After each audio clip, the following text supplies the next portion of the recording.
chapter 11.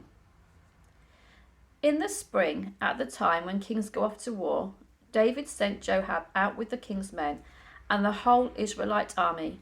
They destroyed the Ammonites and besieged Rabbah, but David remained in Jerusalem. One evening, David got up from his bed and walked around on the roof of the palace. From the roof, he saw a woman bathing. The woman was very beautiful, and David sent someone to find out about her. The man said, "She is Bathsheba, the daughter of Eliam, and the wife of Uriah the Hittite." Then David sent messengers to get her. She came to him, and he slept with her. Then she went back home. The woman conceived and sent word to David, saying, "I am pregnant." So David sent this word to Joab, "Send me Uriah the Hittite." And Joab sent him to David. When Uriah came to him, David asked him how Joab was, how the soldiers were, and how the war was going. Then David said to Uriah, "Go down to your house and wash your feet." So Uriah left the palace, and a gift from the king was sent after him. But Uriah slept at the entrance to the palace with all his master's servants, and did not go down to his house. David was told Uriah did not go home, so he asked Uriah, "Haven't you just come from a military campaign? Why didn't you go home?" Uriah said to David, "The ark and Israel and Judah are staying in tents, and my commander Joab and my lord's men are camped in the open country.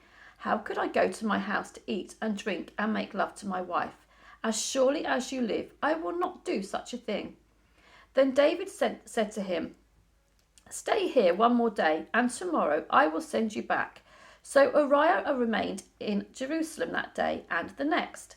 At David's invitation he ate and drank with him, and David made him drunk.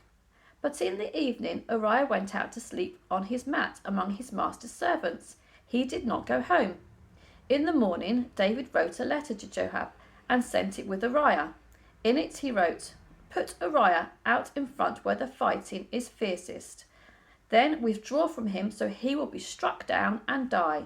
So while Joab had the city under siege, he put Uriah at a place where he knew the strongest defenders were. When the men of the city came out and fought against Joab, some of the men in David's army fell. Moreover, Uriah the Hittite died. Joab sent David the full account of the battle. He instructed the messenger, "When you have finished giving the king this account of the battle, the king's anger will flare up, and he may ask you, 'Why did you get so close to the city to fight? Didn't you know they would shoot arrows from the wall? Who killed Ahimelech, son of Jerubbaal? Didn't a woman drop an upper milestone on him with the wall, so that he died in Thebez? Why did you get so close to the wall?' If he asks you this, then say to him, 'Moreover, your servant Uriah the Hittite is dead.'" The messenger set out, and when he arrived, he told David everything Joab had sent him to say. The messenger said to David, "The men overpowered us and came out against us in the open, but we drove them back to the entrance of the city gate. Then the archers shot arrows at your servants from the wall, and some of the king's men died. Moreover, your servant Uriah the Hittite is dead." David told the messenger, "Say this to Joab, 'Don't let this upset you. The sword devours one as well as another. Press the attack against the city and destroy it.' Say this to encourage Joab." When Uriah's wife heard that her husband was dead, she mourned for him. After the time of mourning was over, David had her brought to his house, and she became his wife and bore him a son. But the thing David had done displeased the Lord. Thank you ever so much. And we're now in 2 Samuel and 11. And in the very way we saw the height of David in Psalm 23 last time, the Bible is full of people who can be just like us. Yeah, and one of the confidences we have is that. And this chapter is about the fall of David. If you like, the nadir of David's spiritual life. And it says at the very beginning, at spring, this is verse 1, at spring, at the time when kings go off to war, You see, as a king, there was duties to do, and actually just sitting down wasn't part of it. You know, to if you like, to keep the borders safe. Once winter was over, you had to go down if there'd been incursion, and you had to sort it out. It was the job of the king. Yeah, the king was not about sitting in the palaces and eating nice things. The king was looking after his people, protecting his people. And here we find out that when kings should go out to war, David sent Joab out with the king's men and the whole of Israel, and he did not go. And he did not go. And if we find out that Joab, shall we say, was a very colourful character, and yet he was used by God. Joab was, if you like, David's hatchet man. I mean, we don't know whether David meant it, but basically, if there was trouble in the kingdom, Joab would go and, as we used to say in the East End, he'd go and sort them out. And so, shall we say, certain people didn't come back. And so David sent Joab. He knew he was a good fighting man. He could do that. And if you like, the whole Israel, the battle was won. They destroyed the Ammonites and they besieged Rabbah. But it says this, but. And often in the Bible there are buts. But the Bible just leaves no place to hide. It says, but David remained in Jerusalem. And here we go. The pantheon, you can find it, is basically God has called us to do something, and we choose not to do it. There could well be repercussions. In the New Testament, there's the expression that actually says that the devil makes work for idle hands to do.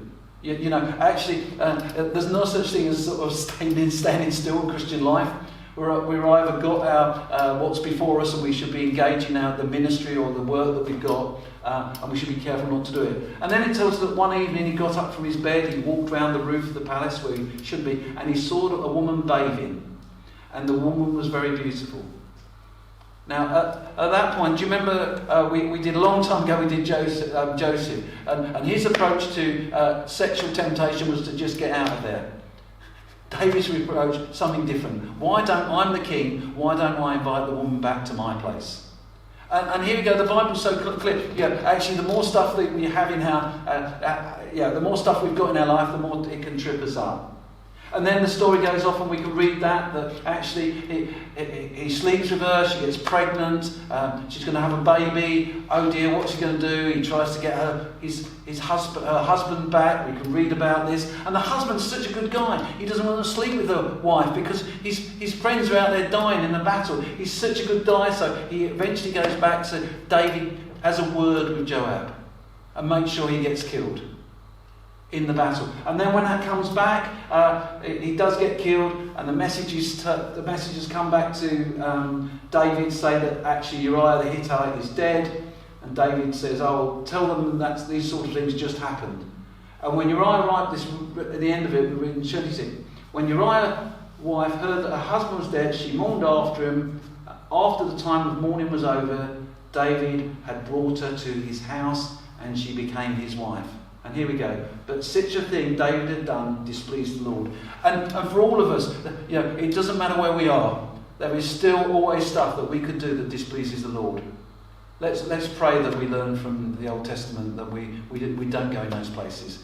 Thank you so much for joining us, and I do hope you can join us again tomorrow.